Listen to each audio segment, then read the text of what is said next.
Well, what you saw was my in-laws' wheat harvest.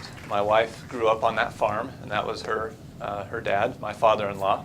And so I've been filming the wheat harvest since 2012, putting those videos online. And starting in 2014, I started using drones to get really cool aerial views and started entering in film festivals, and people like it.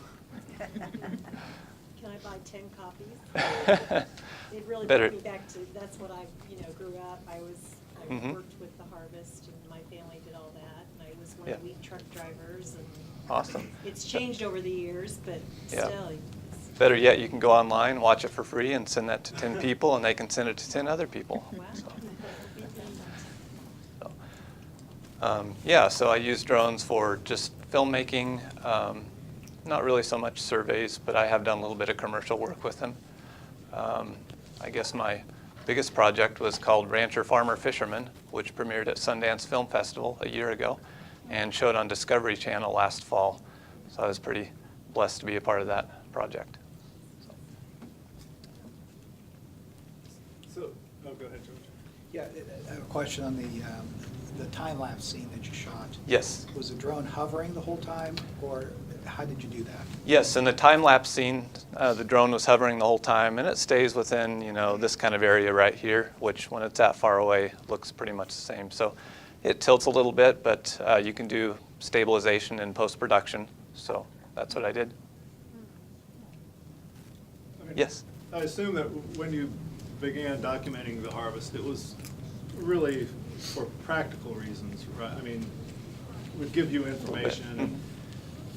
The thing that happens with the drone films, that sort of magic, and did you anticipate that at all? And I mean, what was that like? Because it adds a completely new dimension to work.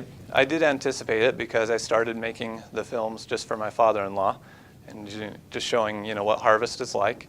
But I did not anticipate that so many people all over the world would enjoy it. I mean, we've got like 2 million views in 200 countries all over the world. So yeah, it strikes, like you said, it strikes, if you've ever grown up on a farm, it strikes you there. If you've never seen how your food is grown, it still strikes you there, and you say, wow, that's pretty cool.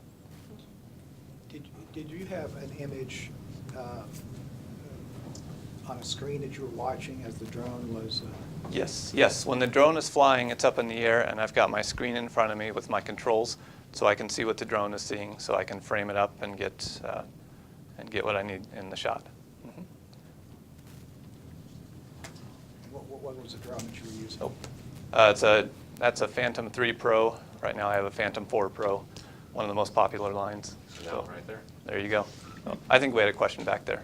I'd just like to repeat what was already said, and that I grew up on a farm in Mitchell County, next door to Osborne County. Oh yeah. And you really did a nice job of catching the feel of harvest. I can see why people like it. It's really well done. I appreciate that. If you're ever on Facebook, look up Kansas Farm Imagery, and this is just one of many films I post. I do like spring planting, fall harvest, summer harvest, all kinds of things like that. So yeah, I'm gonna have to cut my time short. Any other quick questions?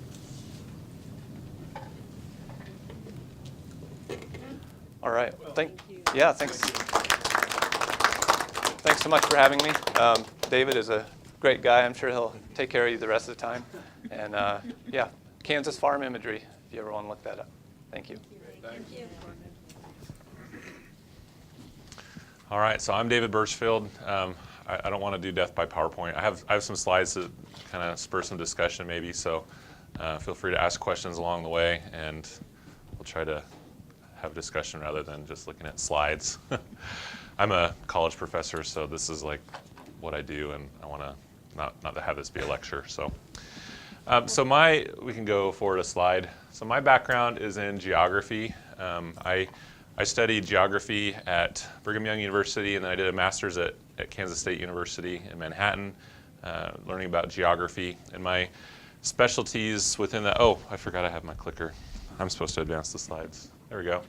That's an aerial view of BYU, and then an aerial view of K-State. I took both of those pictures. So I studied geography, and my specialties within geography were remote sensing and geographic information systems. Remote sensing is where we look at aerial imagery to do geographic analysis of some sort, where we're looking at distribution of things on the surface of the Earth. And my main focus was vegetation. I did a lot of vegetation mapping. My master's thesis was in mapping eastern redcedar, which is an invasive coniferous tree in eastern Kansas that takes over the tallgrass prairie and turns it into a forest. So that was kind of what I studied. I mapped it across counties, and we studied the idea of turning waste red cedar wood into biofuel products. And so we wanted to know where the wood was located, where we could harvest it. So I want to talk a little bit about our program at K-State here, just at the airport at K-State Polytechnic campus. So we have an academic program, which I'm a part of. That's what I do. I'm a professor. I teach classes about unmanned aircraft systems, which is what UAS stands for. I'll get to an acronym page here in a minute. We have a lot of them. So we have a UAS flight operations program, which teaches students how to become a UAS pilot, professional pilot. And then we also have an engineering technology program, or UAS design and integration, where you become a drone engineer and learn how they work. And a lot of companies are hiring people that know how to build and design unmanned aircraft systems for various purposes. We also have the Applied Aviation Research Center on our campus, and it has a UAS research lab. So there's a dedicated building on our campus for UAS research. They do projects for all kinds of organizations, from utility companies to agronomy firms to they've done a lot of like infrastructure inspection work and just basic research with unmanned aircraft. And of course, we have lots of other departments, both in Salina and in Manhattan, that are doing lots of different research and educational activities with drones, with unmanned aircraft. We have our UAS Pavilion on our campus that we're really proud of. It's a 100-foot long by, or 200-foot long by 100-foot wide by 50-foot high enclosed net, where we can do training and research and manufacturing and testing types of activities. They're right on our campus, which is at an airport where normally drones are a no-no. So we're really proud of that facility. It's the biggest that I know of, and it's, I think, one of the first that was ever built, especially at a university campus. There are a few others out there that are much smaller. So we're really proud of that facility right here in Salina. So a UAS, talking about the acronyms and definitions, a UAS is the platform, which is the part that's in the air, the aircraft, the payload, which is like the camera on board the platform, and also the autopilot, along with communications, avionics, things like sensors on board, and communications, radio transmissions, and the human pilot. So the entire system, thinking about it as a whole, from the little radio transmitter that I use to control the aircraft, all the way up to the satellites, the GPS satellites in space that are giving us navigational information so we can fly around and not run into things. SUAS is an unmanned aircraft system that has a platform weighing less than 55 pounds and greater than 0.55 pounds per the Federal Aviation Administration that what's a nice word? They govern what we do as UAS pilots. All right, unmanned aerial vehicle is another acronym we hear a lot, and that's referring just to the platform, the part that's in the air. And remotely piloted vehicle is another one that you hear sometimes in more of a military context. You'll hear military folks talk about RPVs. And then the D word. A while ago, using the word drone, especially among industry folks, would have been frowned upon. And that's what the media uses, the D word. And so, I don't know, I've become less hesitant to use the D word. So I'll say drone quite a bit. You'll hear me say it. But some people don't like to hear that are into drones. And it's mainly because of the history of that word. So historically, a drone was where an old fighter aircraft was configured to be operated remotely for use as target practice for guys that were doing fighter training, learning how to dogfight and things. So you'd have somebody on the ground controlling it and somebody else shooting it down. And that doesn't very well describe what an unmanned aircraft system does. There's a lot more to it than just being a target, right? So I think that's the context that people in the industry didn't really care for, and that's why the word was frowned upon. But so we have different types of unmanned aircraft systems, and I brought a couple with me here. So this is a fixed wing unmanned aircraft system, or I should say an unmanned aerial vehicle. So this is a flying wing design. It just has the two control surfaces on the back of the wing. We call those elevons. They function as an elevator and ailerons together. There's no rudder. If anybody's familiar with flight controls, there's no rudder on this particular aircraft. But this aircraft is designed for mapping a somewhat large area on the order of hundreds of acres.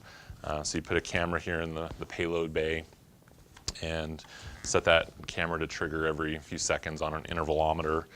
And you launch it and fly to a series of waypoints that allow you to map the entire field. Typically that looks like a lawnmower pattern back and forth across the field.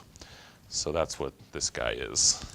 And this was custom built by a friend of mine that was a professor at K-State, and he took a job in Europe, so he's no longer at K-State, but really good at building unmanned aircraft. And then this other aircraft that I brought is of the multi-rotor variety.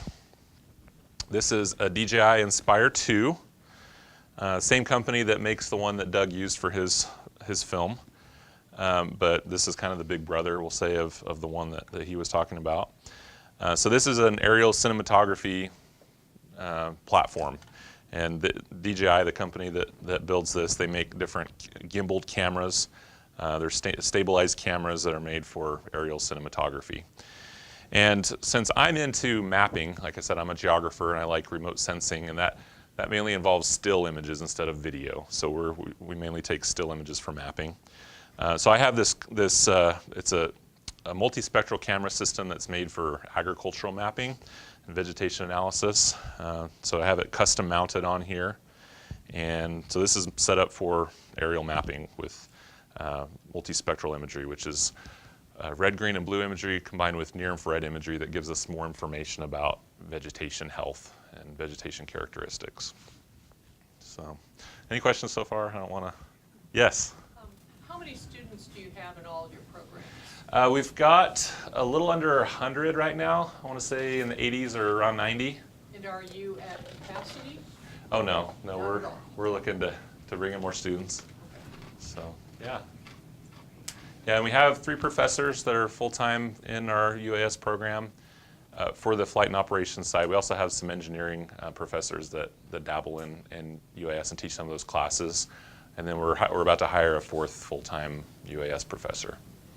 So what's the normal track? I mean, I have to say, when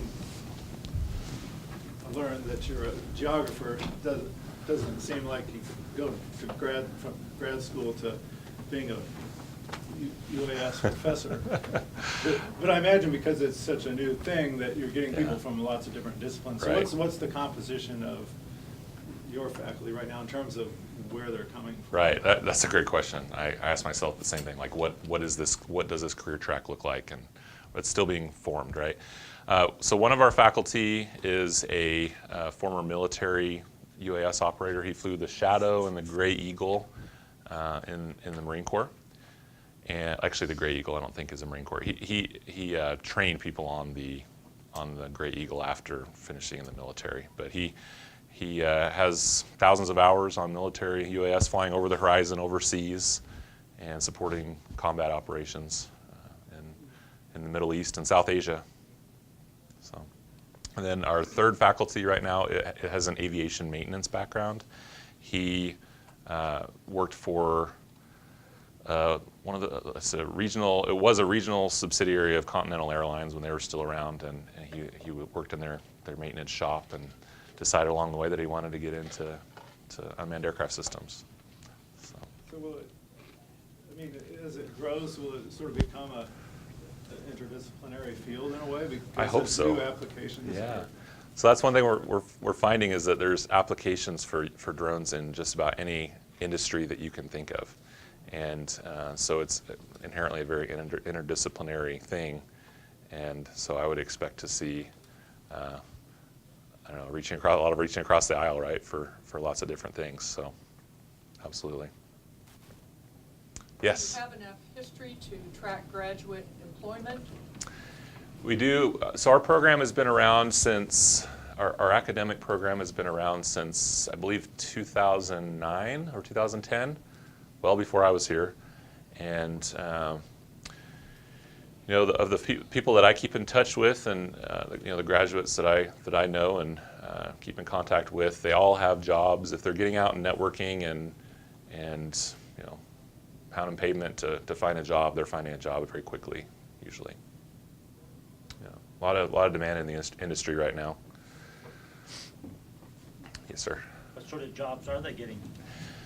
So right now, I can tell you what a few of my former students are doing. One is working for a company down in Austin, Texas, doing wind turbine inspections. He travels all over the country. That his company has a contract with a large energy company, and they go around inspecting wind turbines. And so the composite material that those are made out of, it cracks when it gets age and wear and tear on it, and so they have to find those cracks and fix them before there are, you know, some real problems with them. And so that's what they do. They have special software that they've developed to essentially map these wind turbines and look for imperfections that need to be addressed. So that's one of my students. Another one works for Google as a UAS pilot. They have a UAS division I know one of the projects they're working on is doing high altitude, long endurance unmanned aircraft for delivering internet in remote areas of the world. So that's another one of them. I have some students one student that's really interested in cinematography. He's done some freelance work, and I believe he's looking at getting a full-time job soon. We've got one of my students working at KDOT as a UAS pilot, the Kansas Department of Transportation in Topeka. So a lot of agricultural jobs, a lot of agricultural companies or agronomy firms and seed companies and feedlots are looking to use drones for mapping their fields and looking at how they can improve their yields. So that's a big one here in Kansas. So package delivery is another one. We've got some students that are going to work for a startup in San Francisco that's doing long-range package delivery, parcel delivery in various countries. So, there's, pun intended, the sky's the limit, right? Lots of different things out there. Yes, ma'am. Yeah, a friend and I, we were going to start a taco delivery service in Salina with his little drone. But my question then comes back to even like the package delivery. Mm-hmm. What are some of the FAA regulations relative to the operations of a UAS? Well, how long do you have? I could tell there was some friction Yeah. there. It's all new territory. Well, what are some of the bigger issues? The FAA has even like businesses trying to start up with, Right. unmanned aircraft. The FAA has the best of intentions. They're not intentionally trying to stifle the industry or anything, but that's how it seems sometimes. But they're very focused on safety and maintaining the integrity of the national airspace system, and that's really where they come from. And sometimes, so right now, we're very limited in what we can do with unmanned aircraft. The main limitation is that we can only fly up to 400 feet above ground level, and that doesn't give us much room to work. And you can get waivers to fly higher than that, but they're difficult to get, and you have to make a really compelling safety case for what you're wanting to do. The other main limiting factor, is we can only fly within visual line of sight as far as we can see the aircraft with our unaided vision. So that's another big limiting factor. I can see this guy out to a couple thousand feet. That's about it. So 2,000 feet that way, 2,000 feet that way. That's as far as I can fly. So you have to register your aircraft with the FAA, which is not a difficult thing. It's a pretty simple process to do that. There are a lot of rules, like you can't fly from a moving vehicle in populated areas. So that's something that's really fun to do, is to go around and have your drone chasing your vehicle as you're driving along on rural roads. I've done that myself a few times, and it's okay in rural areas, but in populated areas you can't do it. I've got a slide somewhere that talks about some of those regulations. See if I Are can there find any it. There we go. privacy issues like flying over people's backyards? There aren't any federal privacy laws that restrict drone operation, UAS operation, but there are a lot of state and local laws, and I have a slide about that I'll come back to. So these are the main rules for Part 107, which is the federal code that governs commercial unmanned aircraft operations, small unmanned aircraft operations under 55 pounds. You have to have a remote pilot certificate, which is just like getting a pilot's license, right? Under 55 pounds, visual line of sight operations only, daylight operations only. You have to have a waiver to fly at nighttime, maximum altitude of 400 feet AGL. And in controlled airspace, you have to have special permission.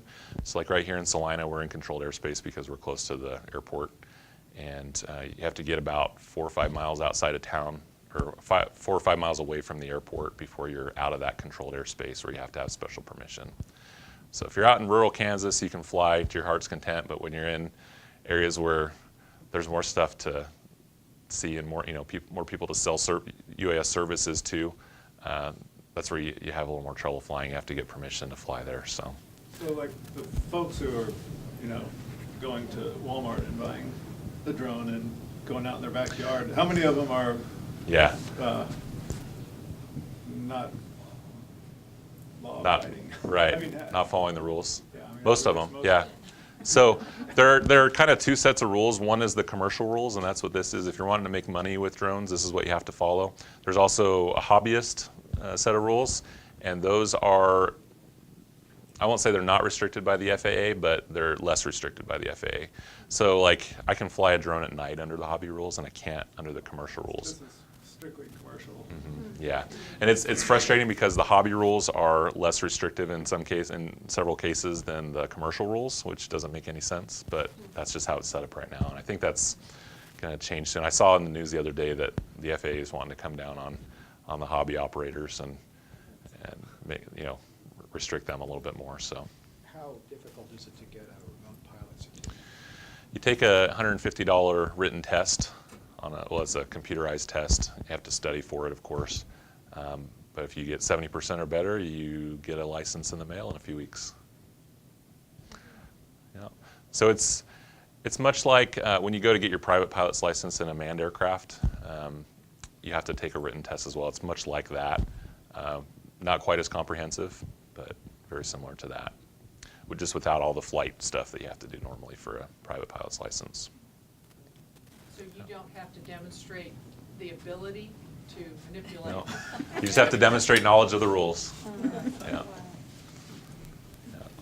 So what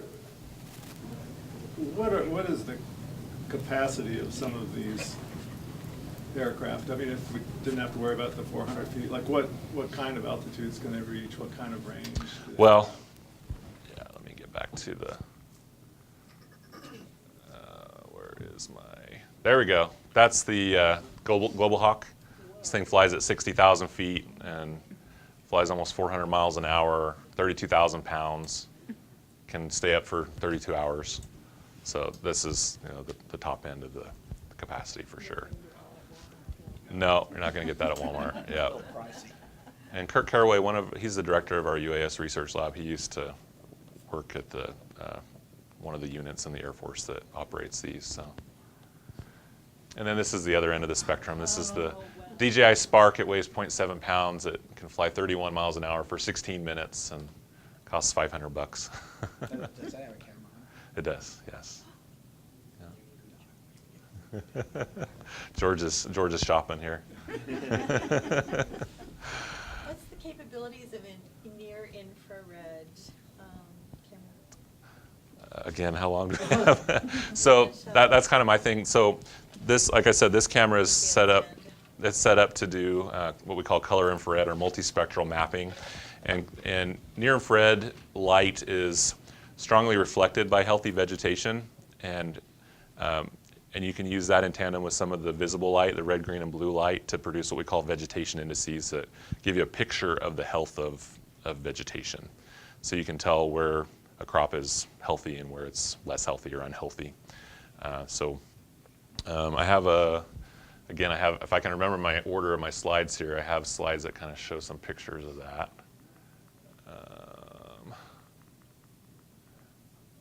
There we go. So that's a color infrared image where the vegetation appears red. This is where the near infrared light is colorized in red, so it looks a little weird. But we can produce a vegetation index from that. And so this is colorized, so low NDVI or less healthy vegetation, or areas where there isn't vegetation are colorized as red. Yellow is kind of moderate, vegetation density or vegetation health, all the way up to very lush, healthy vegetation in green. So it gives us a picture of the health of the crop, and an agronomist can take that information and use it to develop a management plan for the field, whether it needs more fertilizer or pesticide or whatever. What if you're looking at people? People, I haven't done much near-infrared imaging of people, mostly been of plants, so I don't really know. It gives you interesting pictures that you aren't accustomed to seeing. People look kind of ghostly in near-infrared. Yeah. Yes, sir? So what are the police saying about this whole industry? I mean, I think they would be a little bit concerned about people attacking them from the air. I haven't heard much concern about that. The concerns that I've heard more are to do with privacy. People concerned about getting spied on with a drone. And one thing you'll learn when you get into this is that most of the camera systems that we're using are not meant for spying on people. They're wide-angle lenses. They're not. They're for imaging a larger area, a larger angle of view. And so it's really hard to spy on people unless you get up really, really close, and they're going to know you're there. So there are some drones that have been recently introduced that do have telephoto lenses, and those are what I'd be more concerned about. But they're very expensive. The cameras are very expensive, and I haven't seen very many of them out yet. How many police It's hard to departments stabilize a telephoto lens. Yeah. How Sorry. many police departments have?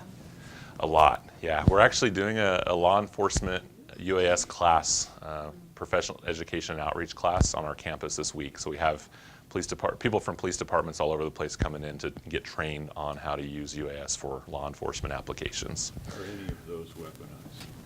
No, I'm not. So you see videos on YouTube where somebody will mount a handgun on a drone, and I've never seen anything like that in person. That's definitely the exception to the rule. There's not much of that out there. Pretty good flight control challenge. Yeah, handling the recoil and all, yeah, definitely. What are the police using them for? Spying. Yeah. So one application I know is like you can put a thermal infrared camera that gives you temperature sensing capabilities, looking for drug labs and things like that. That's a big one. Search and rescue is another one. You can use the same thermal imaging to do search and rescue where you're looking for people in the dark, in a remote location. So those are a couple of them. I know like documenting an accident scene is a big one that people are looking into right now, where you can, in very high resolution in 3D, you can map out an accident scene to show what happened. So one of my students is actually doing a proof of concept project in that area for his senior project right now. So I'm really excited to see what he comes up with this semester. So.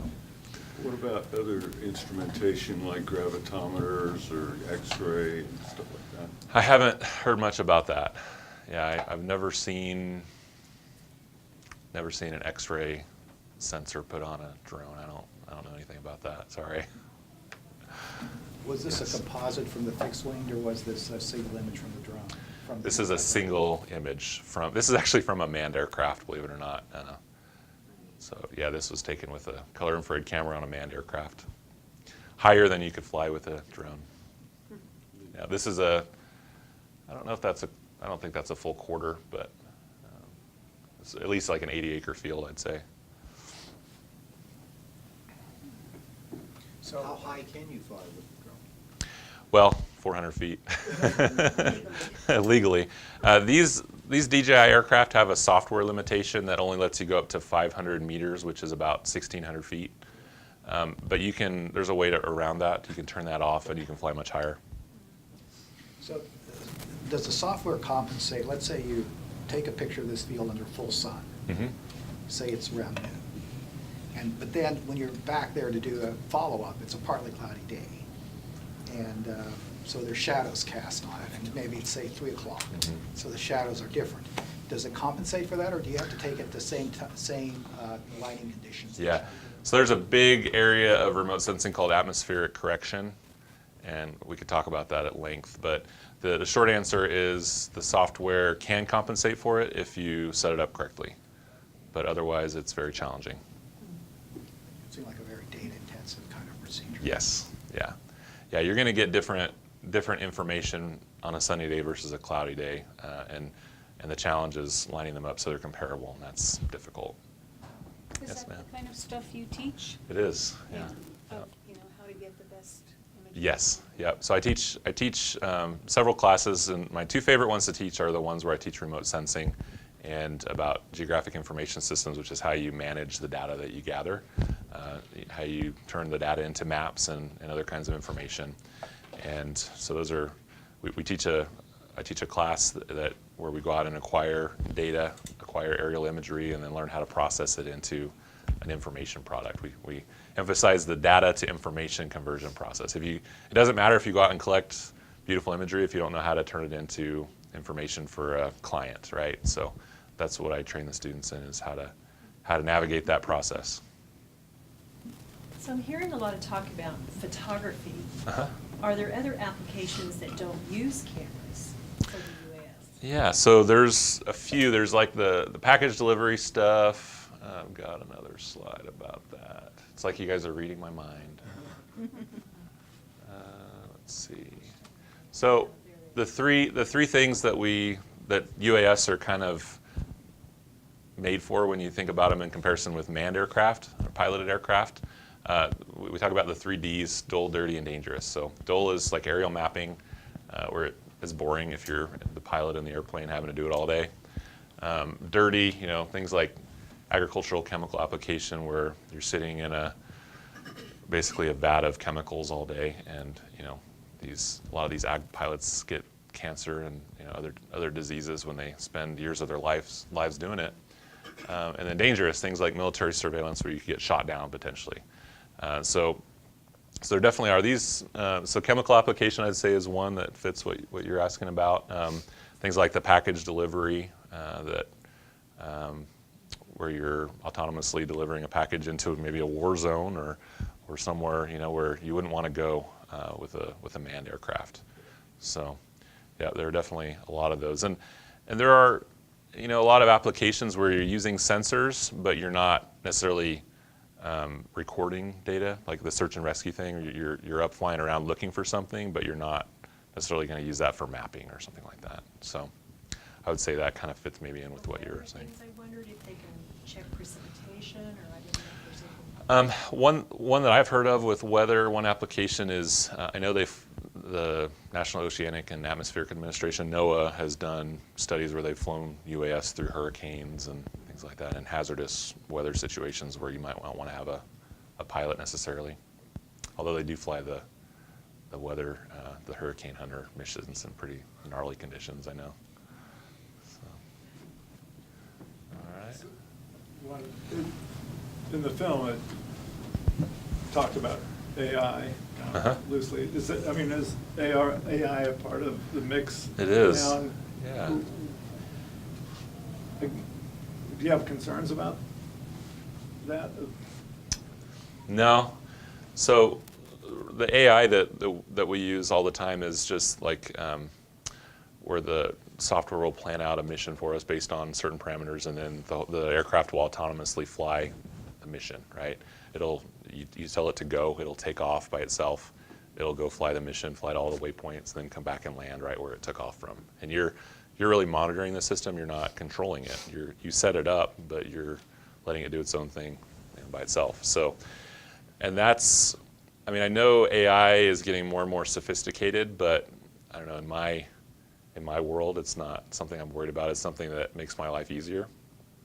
I'm not worried about the drone, attacking me or, going Terminator on me or whatever. Yeah. Reading So, your mind. reading my mind, yeah. But I can see how some people that are doing maybe different things than I am would be maybe concerned about that. So, yeah, I'm going to AUVSI. AUVSI is one of the main industry lobbying groups. They're Association for Unmanned Vehicle Systems International. How's that for an acronym? And they put on a huge expo called Exponential every year. This year it's in Denver. And I'm going with my colleagues, and it's going to be awesome. But I'm going to probably learn a lot more about the cutting edge stuff in AI, because I know that's something that's coming up a lot and being very seriously developed in a lot of industries. Can the remote sensing interact with any kind of human factors or nanobiosensing? Nanobiosensing, I'm not familiar with that. So, we could, I don't know, maybe I'm not thinking along the same lines as you, but we can do surveying of populated areas and looking at,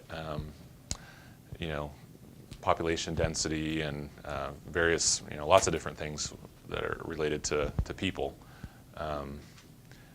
But it's not necessarily an automated thing where the remote sensing data directly tells us something about what's going on with people. We have to develop models and ways to derive what we want to know about people, right, based off of that data.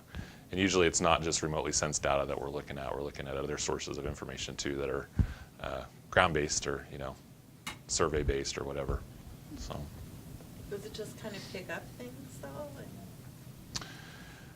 If you know how to tell the computer to look for things, yeah, it'll pick it up. Yeah, so it depends on what application you're talking about. Yeah, we're basically just taking. Normally, we're just taking pictures with the drone, right? And so you have to figure out, well, how am I going to learn something unique from that imagery? And so that's the challenge. We can learn a lot from remotely sensed data. It's just a matter of figuring out how to do it and teaching a computer how to do it in an automated fashion. Yeah. Is your drone set up with GPS? It is, yeah. Yeah, all the ones that I've talked about today have GPS. It's usually just the very small, like more toy ones that don't have GPS capabilities. So one of our industry partners, it's a company called Progress Rail. It's a subsidiary of Caterpillar, and they have a UAS division. They do a lot of inspections in confined spaces, like in boilers and sewers, things like that. Excuse me. And they have it's a caged quadcopter, and it's made to fly around in these confined spaces, and it's able to bounce off of the walls and not crash. And it's really cool. And it does not have GPS because it's made to operate in a confined area instead of outside. Yeah.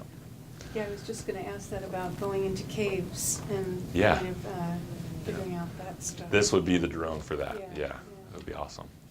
Yeah. It doesn't have very long endurance, but it's really cool if you have a short endurance mission that you want to do. And it's very expensive. It's I think around.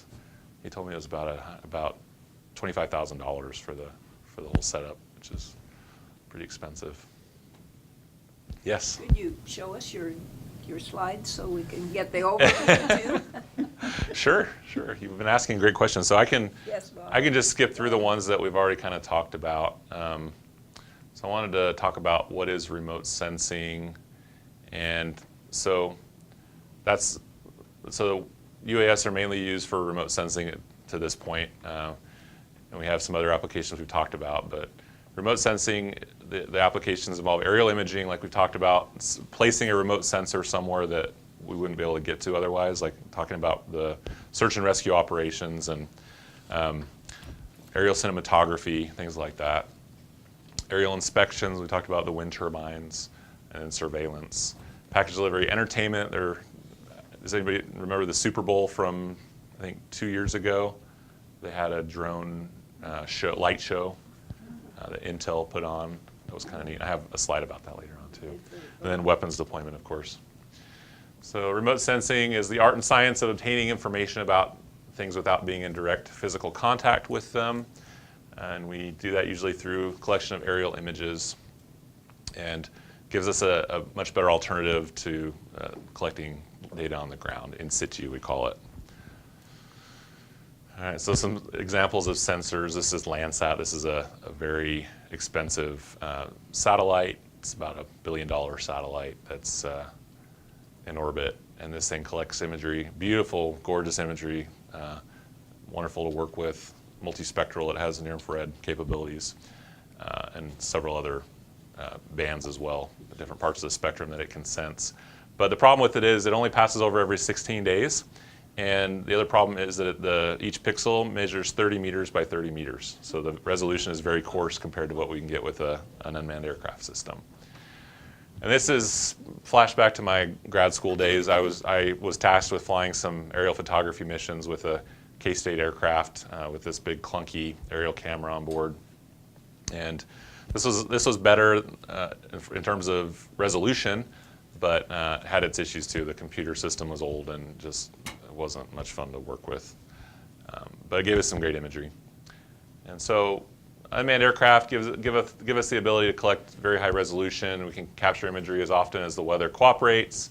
But we also have some disadvantages, namely we can't carry as sophisticated of a sensor suite as we can with a larger platform or a satellite.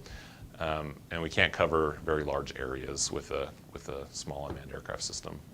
So there's still a place in the industry for manned aircraft and for satellites when we want to cover very large areas. I already talked about that. The Phantom 4, I was talking to George about this earlier. If anybody is interested in getting into, a serious entry-level drone, this is what I would recommend. This is a great aircraft. You can do mapping, you can do videography. It's kind of expensive, but as drones go, it's not crazy expensive. And you can just do a ton of stuff with it. And I have one here, and you're welcome to, at the end, if you want to come up and look at this stuff, I'm happy to let you hold it and show it to you. But it's just this guy right here. It's pretty small. It fits in my backpack. I can take it hiking.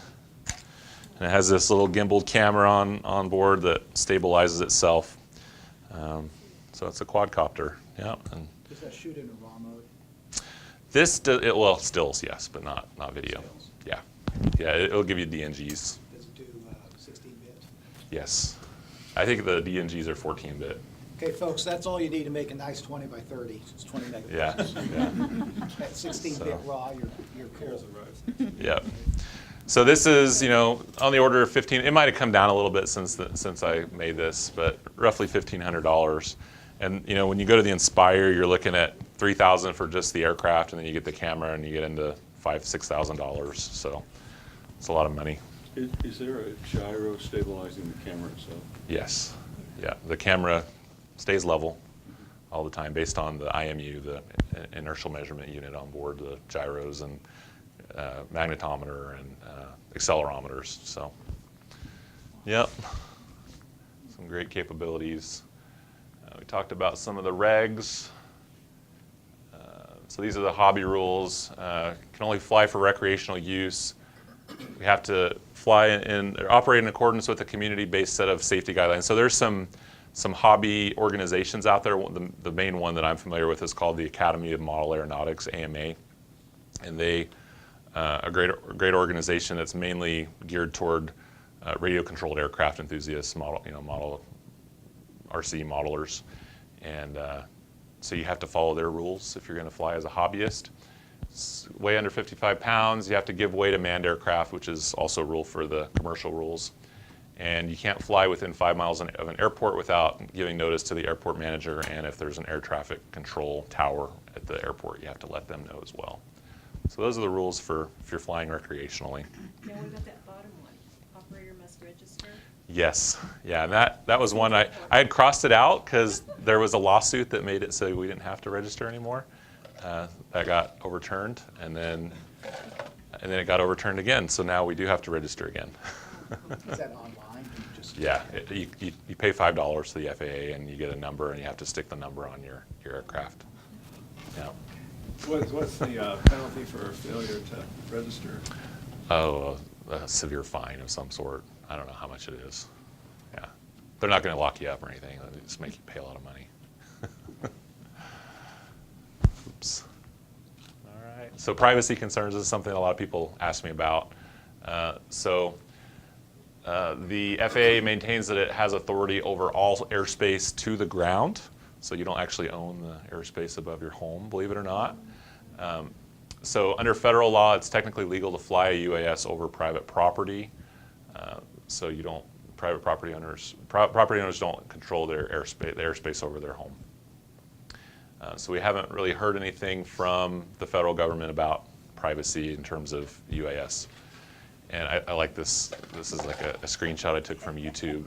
This guy that has a channel based around shooting down drones. Yeah. Johnny Drone Hunter. But 24 states, including Kansas, do have privacy laws about UAS. In Kansas, we have the Protection from Stalking Act and the drone section to that act. And it says, you can't. It's possible to harass someone using a drone and stalk them. So that's the wording of that bill, Senate Bill 319 from 2016. So, and getting into what I like is the different applications. These are a few things that I've done and seen people do that I'll talk about.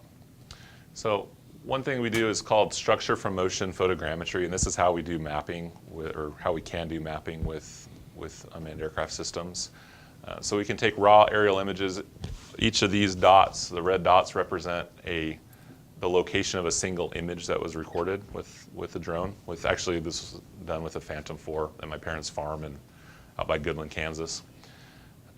So mapped this area, did the whole lawnmower pattern thing back and forth, and that let us produce an orthomosaic. So this is a composited image that's made up of all those individual images stitched together, okay? And they're geometrically corrected, meaning that a single raw image from your camera has geometric distortions. It has lens barrel distortions and things that would cause it. So if you were trying to measure distances and areas within a single image, they wouldn't be necessarily accurate. But when we run through this photogrammetry process, that distortion is factored out. It's essentially eliminated. And you get this orthomosaic where you can make those distance and area measurements accurately for mapping applications. And we can also view things in 3D. This is called a digital surface model. It's a thing that shows you the differences in the terrain across that area. So my parents have the South Fork of the Sapa Creek flowing through their property, and you can see the relief from that stream. Okay. We talked about vegetation mapping. Yeah. With a lot of images in a grid like that, are you dependent just on an altimeter, or are there other methodologies to make it so that your focal length is correct? So on this one, I flew at a constant altitude above the ground, or not a constant altitude above the ground, a constant altitude above where I took off from. Yeah. And so the terrain underneath was, as the drone was flying over, it was dipping and rising, based on the hills and the valleys there. There is something to be said for doing this type of mission using terrain following, where you are staying at a constant altitude above the ground, no matter where you are, to give you a more precise model. But for most things, it doesn't matter all that much. So will air pressure variations mess with your ability to stay? Not that I've seen. No. It usually the altitude is derived from GPS. Okay. So it's not. This aircraft does have a barometric altimeter in it, but when it's up that high, it's using GPS altitude. Yeah, and wind can affect it. If it's really windy, you can have problems where the aircraft is leaning into the wind so much that the camera is not necessarily seeing down as well as it should. That's the main limitation. If it's really windy and the aircraft is having to lean too much, that's. It doesn't change altitude with the wind? Not really. No, it can correct if there's updrafts and downdrafts. It can correct for those pretty quickly. Oh my God. Yep. No. Is there a percent of overlap that's over? Yes. Yeah. Typically 75% in the forward direction, and then 75% also in the side direction between the lines. Yeah. Yeah, for this method, the structure for motion photogrammetry, you have to have very high overlap between images. Yeah. Okay. Great questions. So high throughput phenotyping is another one that I've worked on a little bit when I was at K-State especially. This is a wheat field at Ashland Bottoms by Manhattan, close to the airport. The airport's actually just on the other side of the river, I believe, from this location. So we were flying really low and having airplanes fly over us when we were doing this. This was back before Part 107, so we had permission to do it, I think. So, back when it wasn't all that important what you did. So we were looking at these are each of these plots is a different variety of wheat that's been planted, and so we're studying the different spectral characteristics. You know what the wheat plots look like in the different parts of the spectrum: red, green, blue, and near infrared typically. And we're able to calculate the vegetation index (NDVI) that I was talking about, and see which plots are healthier relative to each other. So that was the main goal with that. This is another DJI product that's made for spraying agricultural chemicals. This is made for doing it in very small rice plots in China. So it's not really made for Kansas scale agriculture, but nonetheless, it's a really cool thing. The one neat thing about this is the props are designed to push the pesticide down into or the chemicals down into the canopy in an ideal fashion, an optimized way. So it's pretty neat. Another thing I did, this is my parents' farm in northwest Kansas. I used to work for the Kansas Forest Service in Manhattan, and one of their big projects is looking at the condition of windbreaks across the state, because that's one of the, I shouldn't say this, but that's one of the biggest places where you have trees in Kansas, right? That's one of the ongoing jokes when you're in the Forest Service is, so what do you guys do? Yeah. Exactly.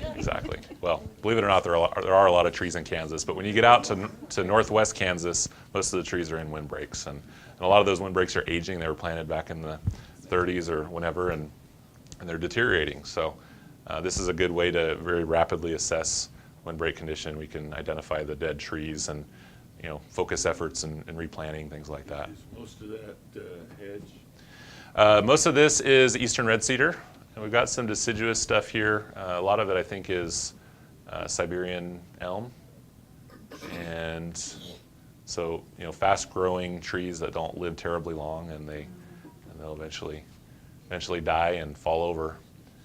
So yeah, we've got some work to do out at the farm. We've got to replant some trees there. Another thing we noticed here is that some of these tin roofing material were blown off in a windstorm, and so there's a lot of things you can find out when you have that aerial perspective that you wouldn't necessarily see on the ground. These panels blow off and they hide in the wheat field, and you never see them because when the wheat grows up. And so yeah, you see them. I guess you see them when you harvest, but yeah, but we don't do that. We rent it out, so the neighbor does that. So livestock and wildlife management and monitoring, you can do a lot of things with livestock and wildlife with UAS using imagery like this, natural color, red, green, and blue imagery, or things like thermal infrared mapping. Topographic surveys, I did this one at Coronado Heights, here south of town, looking at the topographic relief. Some of this wasn't real great. It was a little messy in the wooded areas, but for the most part, it turned out pretty nice. You can see the dirt road that goes up the hill, and there's the castle at the top right there. So how high were you? I was at 300 feet or so above the castle. The castle's to the right. Oh, you're right. Yep, that's the castle, and that's the picnic area. Yep, thank you. Yeah. That's a great place to fly a drone. It's a lot of fun up there. It's kind of windy sometimes, but nice wide. When can yours take up to? This guy, I'll fly it in up to about 20-mile-an-hour wind. What about Yeah. your big one? The big one here, well, the Inspire, I've seen an Inspire fly somewhat well and gusting up to 40. Really? So yeah, it's pretty strong in the wind. The fixed wing here, I would say the main limitation is its flight speed. So, flying fast enough to overcome the wind and have some ground speed, right? So probably on the order of 30 miles an hour. I wouldn't want to fly it much above that. The problem with it when it's windy is taking off and landing, because typically you got gusty conditions, and depending on the topography, you can have rotors and things that mess up takeoffs and landings. So. How much flight time do you have on your big one? On the fixed wing here, this one, I would say, this is one that was recently given to me, and I haven't actually flown it yet, but I'm guessing around 40 to 50 minutes. It's got pretty good endurance. These multi-rotors, that one's good for about 25 minutes. That one's good for about the same, maybe 25 to 30. Yeah, so typically a fixed wing platform is going to have much longer endurance because it's more efficient. The multi-rotors are using a lot of energy just to keep them in the air. And on a fixed wing, the wing does that for you. It provides lift. So they're inherently much more efficient. So how big, like what size battery? Well, the Phantom has, I want to say it's like close to a 5,000 milliamp hour battery. It's a 4-cell lithium polymer battery. Yeah, like a couple cell phones, yeah. Can I ask the technology for high throughput phenotyping? What is the drone equipped with? Typically a color infrared multispectral camera, yep. We're typically wanting to just pull out those vegetation indices. So we have to have near infrared and we have to have visible light information, red, green, and blue. So, yep, just a color infrared mapping camera like the one I have on there will do the job. Mm-hmm. Would there be an advantage to being able to run more than one camera type spectrum simultaneously? Yeah, absolutely. Yeah, and we do that quite often, actually. Recently, I was working on a project with a professor from Ohio State looking at lesser prairie chicken leks in western Kansas. The leks are where they do their courtship dances and things. It's really cool. So we were overflying the leks with different sized drones to see how the birds would react. We were flying them at different altitudes to see how low we could get and still, so they wouldn't flush, basically. And turns out they're pretty wary. It looks like a hawk. Right, it does, yeah. A noisy hawk, yeah. So, but we found that as we flew over more and more, they were kind of conditioned to it, and so they wouldn't pay as much attention to it. So how that affects their other behavior, I don't know, but that was one thing that we observed. Performance anxiety. Yeah, I'm trying to remember where I was going with that. What was your question? Whether there were multiple camera types simultaneously. So we flew a thermal camera because we were trying to see them on thermal imagery, to see the birds, and we were also flying just a normal DSLR, a digital SLR camera that was collecting video, just natural color video imagery or video clips. Are there solar-powered ones in development? Great question. Yeah, there are. So I know NASA does things where they develop high altitude, high endurance drones, fixed wing that have solar panels. I have a student right now that's trying to do a very low cost fixed wing solar powered platform for his senior project. And another one I'm really excited to see how it turns out here in a couple more weeks at the end of the semester. It's not super widespread yet because the costs are a little high. These LiPo batteries, lithium batteries, are very inexpensive, and a lot of times there's not a big need to add. Solar panels aren't necessarily very efficient way to get power. Don't get very much power out of them. So it's more for the very high altitude, long endurance, where they're just trying to squeeze every ounce of electricity out that they can to keep it up in the air longer. Yeah. So ecological assessment, this is what I do. I'm working on a doctorate right now out west at Brigham Young University, work remotely on that, and it's where I did my undergrad. And we're looking at the ecology and distribution of a tree called Great Basin bristlecone pine. It's a very, very long-lived tree species in the Great Basin that grows at tree line, typically at high altitudes in the mountains. And so This isn't a picture of that, though. This is a picture of eastern red cedar, but just as examples of the kind of ecological assessment that we can do. Noxious weed mapping. You can see different species of vegetation out there in a cow pasture. Eastern red cedar mapping. This is what I did for my thesis at K-State. This is what one of our study sites looked like in 1962, which was the year that they started filling the Tuttle Creek Reservoir. And this is what it looks like today. You can see the difference. Most of that change is eastern red cedar encroachment. So a lot of folks are very interested in how we can manage and decrease, turn it back maybe into tallgrass prairie. Yes, sir. So you had mentioned that was your undergraduate work was in trying to control the cedars? No, that's my master's work. Yeah, it wasn't trying to control the cedars, but looking at their distribution and mapping them is kind of the first step in controlling them, right? And figuring out where they are across a larger landscape. So I produced maps of eastern red cedar across Riley County and a few other counties around that area in the Flint Hills, and mainly used satellite imagery for that. But we did some lower level, high resolution studies with UAS as well for that. So what's the prognosis of stopping those things? Not good. So we were talking to some folks in the biofuel industry that wanted to come in and harvest to harvest the waste wood and turn it into biofuel products.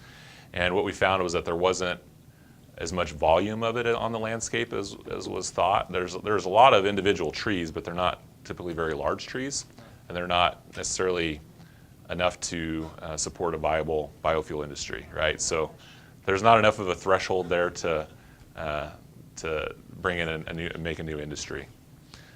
So that was the main problem with that, and the main way to control them is burning every year. That's people don't necessarily like to hear that, but we have a big problem with absentee landowners that don't necessarily manage their prairie, and that's what happens. So, yes, ma'am. What, burning is just like, I don't know. I know people do it around here. Some people have asthma, and Right. that's horrid. And I was just thinking, well, western red cedar, everybody gets a sauna. Yeah. I mean, it's a Well, great mood for Eastern red cedar is actually a native species in Kansas. It's been here for a long time, but typically every 5 or 6 years a wildfire would burn through any given area, and that's what kept it typically restricted to the stream bottoms and not in the upland tallgrass prairie areas. And so since people arrived and settled in this area, we built roads and other barriers to fire, and those natural fires don't happen anymore, and that's why the red cedar's taken over. So really the main way to control it is by trying to recover some semblance of the natural fire regime, and that's what keeps them away. Yeah, and another problem is that when they encroach into urban areas where there's a lot of people, that it increases the risk of fire affecting homes, and so I don't know. Some people think it makes it look like we're in the mountains in Colorado or something, but really it's not the way the landscape should look here in Kansas. They deplete the aquifer. Right. They're just a virtual pipeline. Right. Yeah. They suck up a lot of water for sure. Yeah. Too much. Yeah. In this particular area, this is actually an old stream channel, and there is not a drop of water to be found in there because it's just full of red cedar. All right. So this was part of my thesis where I used a drone to measure the circumference and diameter of individual trees to figure out how much biofuel might be contained within an individual tree. So that's what I was. Was the data thought of as different polygons of So regions? I used geographic information systems to measure the area of the canopy. Did you have to think of polygons as not necessarily as having insets as well as, in other words, concave areas? Sometimes, yeah. Yeah, we can talk more about that. I'm not sure I know what you mean per se, but I could definitely go into the weeds on that one. Quite literally. Yes. All right. This is some of my work in Utah, looking at Great Basin bristlecone pine. This is a stand of bristlecone pine on this side of the mountain, and this is a completely different ecology over here, and it's just difference in aspect, difference in which way the slopes are facing relative to the, what gets the most sunlight. So we're doing some mapping and assessment of some of these really cool stands of old bristlecone pine trees. And I'm really excited. I'm going to be out in Utah and Nevada for a good part of the summer this year looking at. Was that a doing Great mapping Basin and National Park? Or is it- No, this is in a place called Price Canyon. It's southeast of Provo, that area, yeah. Great Basin National Park is beautiful. I've been there too, and it's got some great bristlecones. But flying in a national park, flying a drone in a national park is tough. There's a lot of red tape for that. So not going to be flying there. All right. The bristlecone that is out overlooking Lake Tahoe. And when they harvest one to count the rings, it's Yes, kind of yeah. heartbreaking because it's Yeah. so, incredibly Well, old. you can do that non-destructively. You can do what's With called, core. you use an increment borer and you Right. extract a core. Right. And it doesn't harm the tree. So, Firefighting Support is another one. This is a thermal infrared view. This was actually taken, I believe, with a Global Hawk, the really, really big fixed wing Air Force drone. And so some really nice imagery of a fire that you could use to, pinpoint your firefighting operations. Law enforcement applications, Border Patrol, and some sheriff departments are getting their own, local police departments are getting their own aircraft. We talked a little bit about infrastructure inspections. And UAS Entertainment, this is Lady Gaga with her light show at the Super Bowl. So the Intel drones making the American flag in the sky. That's what it looked like. It's just this little quadcopter with a huge LED on it. And a few other Is it noisy? applications. Yes, the quadcopters especially are pretty noisy. There are ones that are pretty loud and others that are fairly quiet. Typically, once you get above about 300 feet, you don't really hear them that much. So, it just depends. Are there any that are designed to be quieter for audio applications? Not that I know of. No. I think most people that are capturing audio are doing it on the ground while the drone flies overhead. Like Doug, I think, was doing most of the audio work on the ground, and he just paired the audio with video shots from the air. Are the bigger drones less noisy? They don't have to whir at a big many RPMs. Yeah, so this one definitely is louder than the Inspire. The Inspire is pretty quiet. It depends on the pitch of the props and several other things, how the vibration is handled. So it depends on a lot of factors. It's not necessarily just a function of size. Are there silent drones? Maybe, I don't know. I don't think we're supposed to. I don't think we're supposed to know about that. Yeah.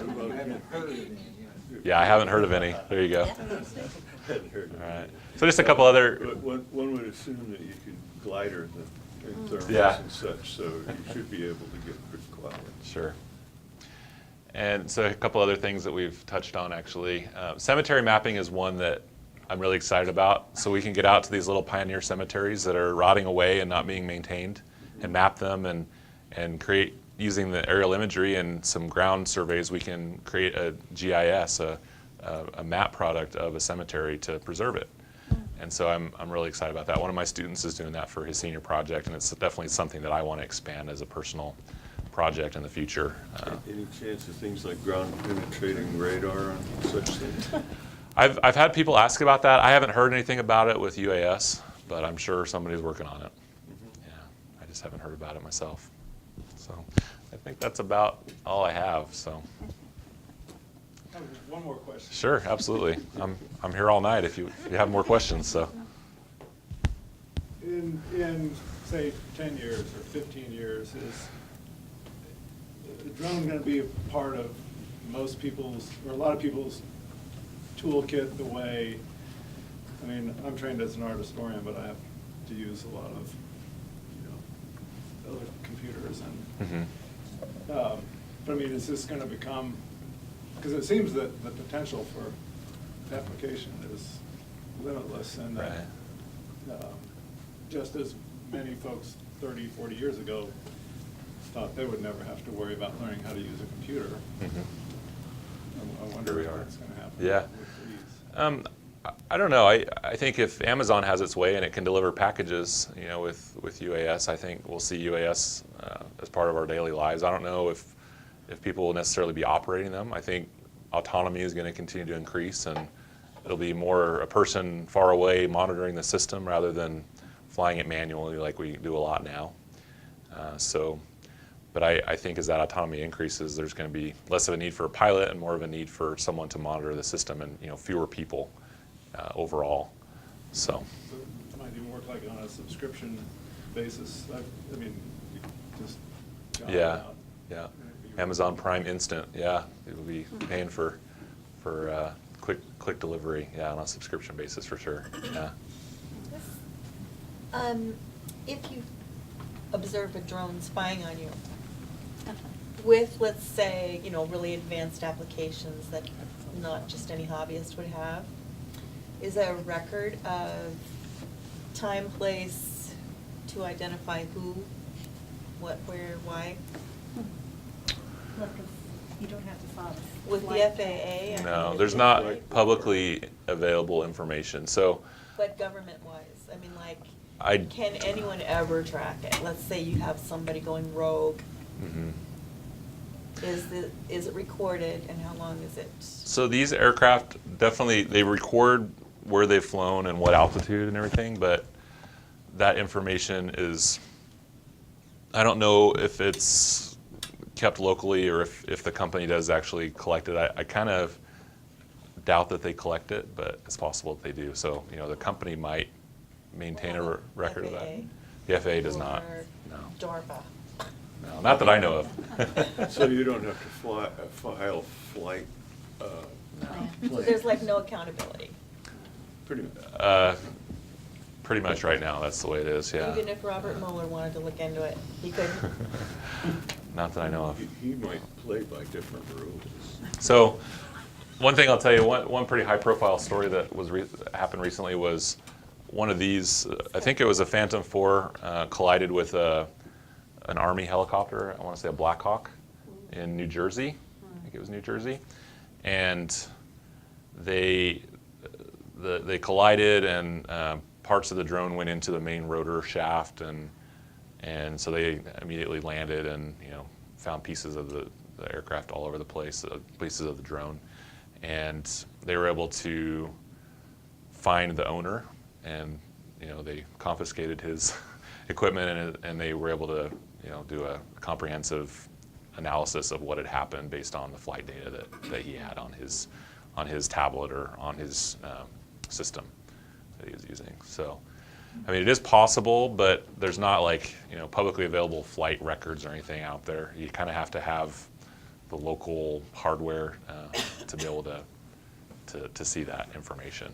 But there is an FAA serial number. Yes, model and that's fairly prominent on the craft. Yeah. That you might be able to photograph. And that's how this guy was tracked down was. If there's criminal activity, you should be able to get somebody. Yeah, but those markings, the number does not have to be displayed externally. It can be, you know, I can put it inside the battery compartment, so it doesn't even have to be on the outside. You wonder if that'll change, huh? Yeah, I'm sure all this will change, and based on what stupid people do, right? You Well, know, paparazzi are notorious for getting shots that that people would definitely not want. right. And I would think that peeping drones would be the next. Yeah, yeah. Like I said, it's possible, but the equipment is very expensive to be able to do that with a telephoto lens, and like George was talking about, Just come up to the window on the second floor. but you'd hear it and you'd see the lights, I and suppose you would. yeah, so you would know. Typically, if it was that close, you would know Yeah. that they were spying on you, because Unless you were sleeping. It could be a Yeah. new industry, drones gone wild. That's right. That's right. Heaven help us. Yeah. Yes. I sometimes go down the rabbit hole watching YouTube videos, but Oh, don't we all? You always see this, and they're always in Asia, where they're talking about a passenger drone, you know, where some gal is getting on with some packages Yeah. to a two-seater drone, it's huge. Do you ever see that happening? Well, I know that drone taxis are a big thing that are being developed. Dubai has established itself as a proof of concept city for drone taxi services, and so that is actively being That's in the UAE. developed. Yes. Yeah. Would NASA or Pentagon be able to, if they wanted to, find out, you know, who was flying a drone and what they were doing with their payload Yeah. domestically at a certain time and place? I don't think so. Yeah, I So I just don't NASA. think there's any way to do I'm it. sorry, the NSA. Yeah, possibly that there's a way. I don't know. They have some pretty crazy stuff they can do with cell phones and you know Wi-Fi networks and things. And They've had a built-in interest to hide the identity of the activities yeah, of drones. yeah. From And their if they own activities. if so- they can do it, they don't want you to know that they can do it. Right. Yeah. So I don't know anything about it. You know, the drone taxi is going to be a challenge in the UAE because they're even fatter than Americans.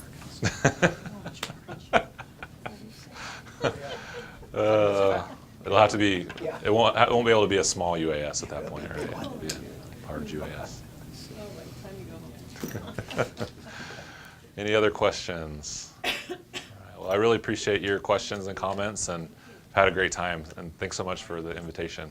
It's wonderful to be here. And feel free to come up and look at them up closer if you'd like to. I'm happy to chat with you up here too.